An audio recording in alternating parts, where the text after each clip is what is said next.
All right, so good morning, all of you, and once again welcome in Pandey sir की online English improvement classes. So जैसा कि मैंने English speaking improvement की tricks की एक शुरुआत की है और इस ट्रिक्स के डे 2 में इंग्लिश स्पीकिंग डे 2 में आप सभी वंडरफुल लर्नर्स का बहुत बहुत स्वागत करता हूं। और आज की क्लास में एक बहुत ही इंपॉर्टेंट ट्रिक एक टॉपिक लेकर आया हूं, hero of sentence. Hero of sentence means कि जब भी हम कोई सेंटेंस इंग्लिश में बोलना चाहते हैं, कोई भी सेंटेंस इंग्लिश में लिखना चाहते हैं, ऐसा कौन सा वर्ड है सेंटेंस में जो सबसे पहला वर्ड होता है और ऐसे वर्ड्स जिनके बगैर इस धरती पे कोई भी सेंटेंस नहीं बना सकते हैं, नहीं बोल सकते हैं, ऐसे सेंटेंस को हमने नाम दिया है हीरो ऑफ सेंटेंस। इसीलिए इसको नाम दिया है हीरो ऑफ सेंटेंस। मीन्स यही सबसे इंपॉर्टेंट रोल प्ले करता है। और इस हीरो ऑफ सेंटेंस सीरीज का ये भी पार्ट 1 है और इस पार्ट 1 में आज केवल हम 2 हीरो ऑफ वर्ड्स के टाइप्स पढ़ेंगे, उसके सब टाइप्स मिला के टोटल 10 वर्ड्स होंगे। और आप सभी को समझ आएगा कि ये वर्ड्स बहुत ज्यादा आपको कंफ्यूज करते हैं इंग्लिश रीड करते टाइम, इंग्लिश में स्पीक करते टाइम, और स्पेशली जब इन वर्ड्स को आप अलग अलग फॉर्म में इनके लिसन करते हैं तो आपको माइंड में बहुत बड़ी कंफ्यूजन क्रिएट होती है। आई होप कि आज की क्लास के बाद ये बहुत इंपॉर्टेंट वर्ड्स आप सभी को मेमोराइज हो जाएंगे। आज के बाद आप अपनी इंग्लिश स्पीकिंग, रीडिंग, राइटिंग में इन वर्ड्स को कॉन्फिडेंस के साथ यूज कर पाएंगे। सो मैं बात करने जा रहा हूं हीरो ऑफ सेंटेंस में फर्स्ट पर्सन के प्रोनाउंस का। आज मैं कराने वाला हूं फर्स्ट पर्सन प्रोनाउन। सबसे पहले जानना कि ये फर्स्ट पर्सन होता क्या है। इंग्लिश लैंग्वेज में जब भी आप कोई सेंटेंस स्पीक करते हैं तो शुरुआत में आप जो वर्ड लगाते हैं, जैसे स्पीकिंग फॉर्म में हम बोलते हैं सब्जेक्ट, उस सब्जेक्ट में सिंगुलर प्लूरल 2 सब्जेक्ट होते हैं और उन सिंगुलर प्लूरल सब्जेक्ट्स की स्पीकिंग में फॉर्मेशन इन्हीं पर्सन से होती है। प्रोनाउन में 3 पर्सन्स होते हैं। इंग्लिश स्पीक करते टाइम इंग्लिश लैंग्वेज में 3 पर्सन्स होते हैं जिन्हें हम बोलते हैं first person, second person and third person. अब देखिए ये फर्स्ट पर्सन आज मैं क्लियर करूंगा, नेक्स्ट क्लास में सेकंड पर्सन, थर्ड क्लास में थर्ड पार्ट में थर्ड पर्सन। तो देखिए फर्स्ट पर्सन प्रोनाउन में सिंगुलर प्रोनाउन होता है फर्स्ट पर्सन आई और प्लूरल होता है वी। ध्यान से देखिएगा। अब सबसे पहले तो जानिए ये फर्स्ट पर्सन क्या होता है। जब भी हम स्पीक करते हैं, जब भी हम लिखते हैं, जब भी हम कुछ सुनते हैं तो वहां पे फर्स्ट पर्सन का मतलब स्पीकर या कोई राइटर या कोई रीडर जो जिसने बुक लिखा है वो फर्स्ट पर्सन है। ध्यान दीजिए, first person refers to a speaker और अ राइटर, मतलब बोलने वाला। हिंदी में बोले तो फर्स्ट पर्सन मीन्स बोलने वाला। फॉर एग्जाम्पल अभी मैं बोल रहा हूं, मैं टीच कर रहा हूं, सो आई एम फर्स्ट पर्सन, और आप वहां पे देखकर इसको वॉच कर रहे हैं, सुन रहे हैं, सीख रहे हैं, आप हैं सेकंड पर्सन। और जो अभी आपके और मेरे बीच में यहाँ पर प्रेजेंट नहीं है, ऐसे बहुत सारे जैसे आपके फ्रेंड्स हैं जिनको अभी इस क्लास के बारे में, इस चैनल के बारे में नहीं पता, इस पेज के बारे में नहीं पता, वो थर्ड पर्सन है। ध्यान दीजिए। तो इंग्लिश बोलते टाइम सबसे पहले आपको इन हीरो ऑफ सेंटेंस, इन वर्ड्स की अच्छे से जानकारी होना बहुत जरूरी है, जिससे कि आप सेंटेंस फॉर्मेशन इजीली कर सकते हैं, इजीली सेंटेंस को स्पीक कर सकते हैं। अभी बात करते हैं फर्स्ट पर्सन सिंगुलर प्रोनाउन की। तो देखिए प्रोनाउन की 5 फॉर्म्स होती हैं इस फर्स्ट पर्सन की। कैसे 5 फॉर्म्स होती हैं? I, me, my, mine, myself. Repeat again, I, me, my, mine, myself. अब देखिए आई जब हम सेंटेंस में यूज करते हैं तो ये एज अ सब्जेक्ट यूज होता है, इसीलिए इसको सब्जेक्टिव केस कहते हैं। फर्स्ट पर्सन का आई मतलब सब्जेक्टिव केस, ये हमेशा सेंटेंस के शुरुआत में यूज होगा, एज अ सब्जेक्ट यूज होगा गाइस। जैसे फॉर एग्जांपल एक सेंटेंस यहां पर देखिए, I am going to market. I am going to market मतलब मैं बाजार जा रहा हूं। तो यानी जब भी सेंटेंस के शुरू में आपको यूज करना है फर्स्ट पर्सन तो आप हमेशा आई यूज करेंगे as a subject, as a subjective case. अब जो इसका सेकंड फॉर्म है मी, आई से ही बना है मी, मी मतलब होता है मुझे। अब ये आई फर्स्ट पर्सन सिंगुलर प्रोनाउन का पॉसेसिव केस है गाइज।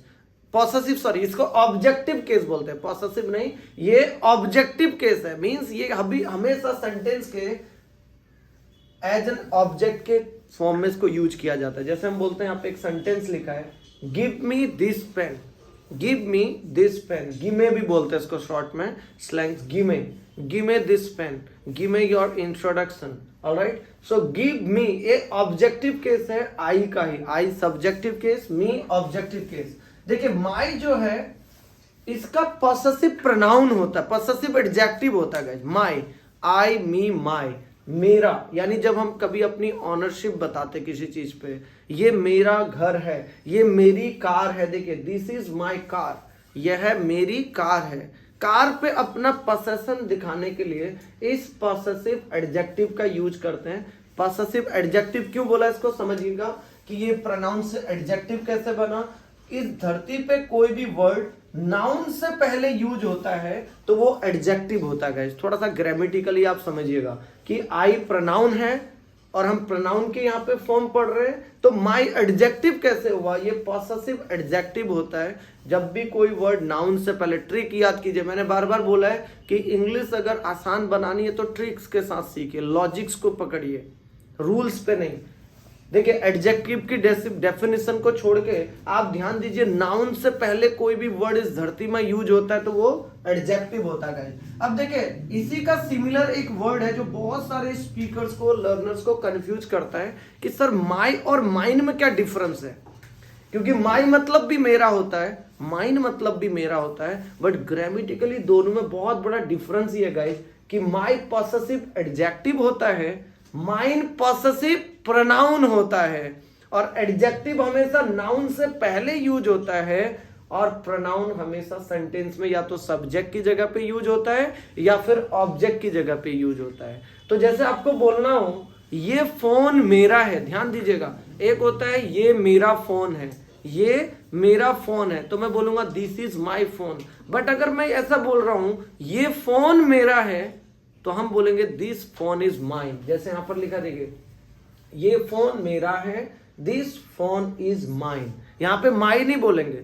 कई बार स्पीकर्स को कंफ्यूजन होती है, सर माई माइन में डिफरेंस क्या है ना। यह मेरी किताब है, दिस इज माई बुक, यह किताब मेरी है, दिस बुक इज माइन।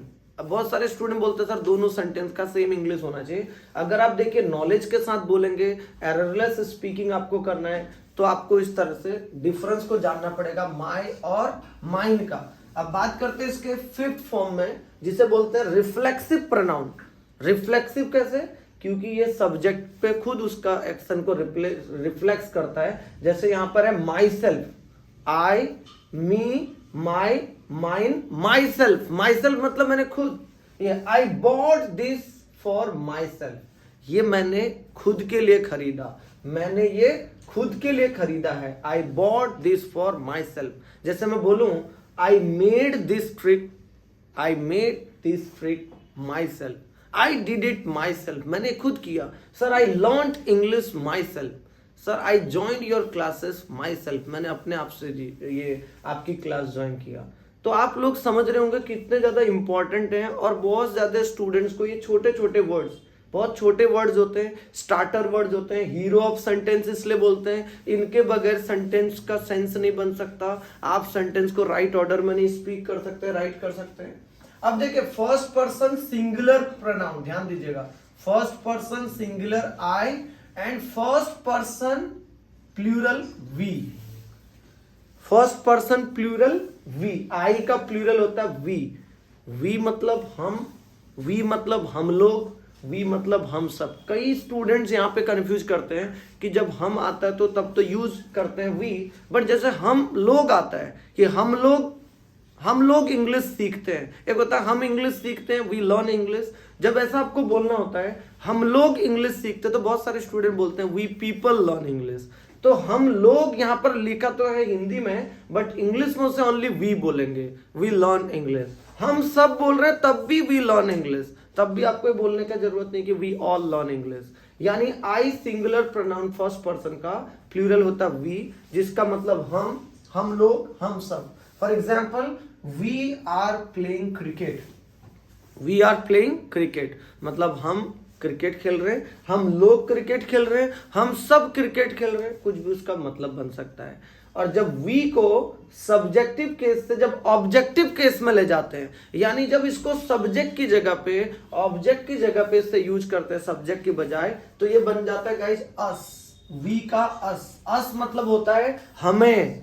ये Pandey sir you teach us English, आप हमें इंग्लिश सिखाते हैं।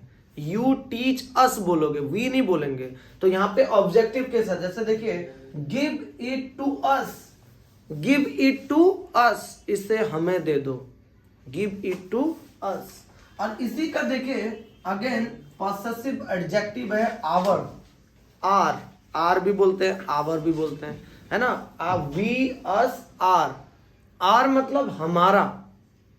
अब कैसे बोलेंगे, जैसे दिस इज आवर हाउस, यह हमारा घर है। ये एक एडजेक्टिव है, अगेन ध्यान देना, पॉसेसिव एडजेक्टिव, मतलब आपकी ऑनरशिप भी बता रहा है, ये घर हमारा है, ये जिम्मेदारी हमारी है, ये देश हमारा है, this is our country, this is our house, आप अपना अधिकार जमा रहे हैं। तो इसीलिए इसको बोलते हैं पॉसेसिव, और एडजेक्टिव इसलिए बोलते हैं क्योंकि नाउन से पहले यूज होता है। बट अगर आपको ऐसे बोलना है आवर्स, आवर्स मतलब भी हमारा अगेन, बट इसे यूज करते हैं एक ऑब्जेक्ट की तरह, पॉसेसिव एडजेक्टिव बोलते हैं। ये भी अधिकार बताता है, बट ये पॉसेशन की फॉर्म में यूज होता है, पॉसेसिव प्रोनाउन के फॉर्म में। This house is ours, this house is ours. अब देखिए धरती पे 90% स्पीकर्स ऐसे हैं, लर्नर्स ऐसे हैं, लोग ऐसे जिनको आवर और आवर्स में कंफ्यूजन है। आज के बाद आपका क्लियर हो जाना चाहिए कि आवर जो है वो एक पॉसेसिव एडजेक्टिव है। ध्यान दीजिएगा, पॉसेसिव एडजेक्टिव हमेशा नाउन से पहले यूज होता है। आवर्स एक पॉसेसिव प्रोनाउन है जो हमेशा एक ऑब्जेक्ट की जगह पे यूज होता है, ध्यान रखिएगा हमेशा। जैसे हम बोलते हैं यह हमारा देश है, this is our country, but अगर हमें बोलना ये देश हमारा है, थोड़ा सा हम और उसको एम्फेसाइज करके भी बोलते हैं, भाई ये देश हमारा है, दिस कंट्री इज आवर्स, ये जिम्मेदारी हमारी है, दिस रिस्पॉन्सिबिलिटी इज आवर्स। और एक हम ऐसे बोलते हैं ये मेरी हमारी जिम्मेदारी, this is our responsibility. Alright, तो इनको ध्यान से यूज करना अगर आप सीख गए तो आप एक नेक्स्ट लेवल पे पहुंच सकते हैं। देखिए नेक्स्ट है इसका रिफ्लेक्सिव, वी का रिफ्लेक्सिव प्रोनाउन होता है आवर सेल्व्स, आवर सेल्व्स, ध्यान रखना आवर सेल्फ नहीं होगा, आवर सेल्व्स, क्योंकि ये प्लूरल फॉर्म है। और आप सभी को पता है कि इंग्लिश में जब एफ किसी नाउन के एंड में आता है तो उसकी VES से उसके प्लूरल बनाते हैं, तो ये ऑलरेडी प्लूरल है, मैंने बताया आई का प्लूरल, तो आवर सेल्व्स बोलना। बहुत सारे स्टूडेंट्स की प्रोनाउंसिएशन और स्पेलिंग भी मिस्टेक करते हैं, आवर सेल्फ नहीं बोल के आवर सेल्व्स बोलना है, यानी हम खुद। जैसे we do our work ourselves, देखिए we do our work ourselves, यानी हम अपना काम खुद करते हैं। Sir we learn English ourselves, sir we have to learn English ourselves, you will have to learn English yourself. ध्यान दीजिए आवर सेल्व्स का अपोजिट योर सेल्फ। तो आवर सेल्फ मतलब जब हम कोई काम खुद के बारे में बोलते हैं, हम अपना काम खुद करते हैं। तो अल्टीमेटली यहां पर आपको पता चला कि हीरो ऑफ सेंटेंस में पहला हीरो हमने सीखा आई, जो होता है फर्स्ट पर्सन, जिसे बोलते हैं किसी सेंटेंस का स्पीकर या राइटर। आई की कितनी फॉर्म होती हैं? 5 फॉर्म तो सिंगुलर में होती हैं, I, me, my, mine, my self. और इसी का जो प्लूरल होता है वी, उसकी भी 5 फॉर्म्स होती हैं, we, us, our, ours, our self. अब एक और इंपॉर्टेंट कंसेप्ट यहां पे बताऊंगा, जब हम इन्हें स्पीकिंग में यूज करते हैं, यहां पर पर्सन में आई को singular person, first person singular pronoun की कैटेगरी में रखा जाता है, बट स्पीकिंग में जब हम इसे यूज करते हैं आई को हमेशा as a plural subject use किया जाता है। आप लोगों ने कई बार देखा होगा जब भी आप स्पीकिंग में सेंटेंस बनाते हो, जब बोला जाता है कि सिंगुलर के साथ आपको डू डज लगाना है, प्लूरल के साथ डू लगाना है, आई के साथ भी आप डू लगाते हैं। जब बोला जाता है सिंगुलर के साथ हैज, प्लूरल के साथ हैव, तब आप आई के साथ हैव लगाते हैं। यानी ये है तो सिंगुलर है, first person pronoun, but speaking में इसे एज अ प्लूरल सब्जेक्ट भी यूज किया जाता है। इस पे ध्यान रखिएगा, आगे की क्लास में हम ये चीजों को सीखेंगे। आई होप कि आज के बाद आज की इस क्लास में आप फर्स्ट पर्सन प्रोनाउन और उनकी सिंगुलर प्लूरल ये 10 वर्ड्स को अच्छी तरीके से समझ पाए हैं। और आप सभी ने क्या करना है, इस तरह के कुछ सेंटेंसेस चैट बॉक्स पे भी लिखने हैं। जैसे मैं प्रैक्टिस के लिए यहाँ पे कुछ सेंटेंस आपको बोल रहा हूं, आपने चैट बॉक्स पे ये सेंटेंस लिखने का। फर्स्ट सेंटेंस है, यह मेरी जिम्मेदारी है। ये आपने चैट बॉक्स पे लिखने हैं, सभी ने कमेंट सेक्शन पे अपने लिखने हैं, यह मेरी जिम्मेदारी है। इसे इंग्लिश में लिखना, मैं आपको रिस्पॉन्ड करूंगा आपके आंसर्स कि आप सही लिख पा रहे या नहीं लिख पा रहे। दूसरा क्वेश्चन है, दूसरा सेंटेंस है, यह देश हमारा है। यह देश हमारा है, ये एक सेंटेंस आपने लिखना है। थर्ड सेंटेंस है, हम लोग अंग्रेजी सीख रहे हैं। हम लोग अंग्रेजी सीख रहे हैं, थर्ड सेंटेंस। फोर्थ सेंटेंस आपने लिखना है, यह घर मेरा है। यह घर मेरा है। एक और सेंटेंस लिखना आपने, आप हमें इंग्लिश सिखाते हैं। आप हमें इंग्लिश सिखाते हैं। तो ये 5 सेंटेंसेस चैट बॉक्स पे कमेंट सेक्शन पे आपने रिस्पॉन्ड करने हैं गाइस। 5 सेंटेंस आप दोबारा से रिपीट कर देता हूं और नंबर वाइज लिखिएगा, जिससे कि मुझे राइट आंसर आपका करेक्ट करने में इजी रहे। और अलग अलग कमेंट्स में लिखिएगा, एक साथ ना लिखकर। यह मेरी जिम्मेदारी है, यह देश हमारा है, हम लोग अंग्रेजी सीख रहे हैं, यह घर मेरा है, आप हमें इंग्लिश सिखाते हैं। इन सेंटेंसेस के राइट आंसर के बाद आप लोग इस तरह के वर्ड्स को अपने सेंटेंसेस में बोलने और स्पीकिंग में यूज करने का ट्राई करें। सो आज की इस लाइव क्लास को वॉच करने के लिए आप सभी वंडरफुल लर्नर का बहुत बहुत स्वागत करता हूं। अगर आपको ये क्लास अच्छी लग रही है तो अपना वैल्यूएबल फीडबैक कमेंट सेक्शन में जरूर दें, वीडियो को लाइक जरूर करें। और गाइज अभी तक अगर आपने चैनल को सब्सक्राइब नहीं किया, बेल आइकॉन प्रेस नहीं किया, तो सबसे पहले कर लें, जिससे कि मेरी आने वाली इस तरह की अमेजिंग इंग्लिश लर्निंग क्लासेस की नोटिफिकेशंस सबसे पहले आप तक पहुंच जाए। Wish you all the best, have a nice day guys, take care.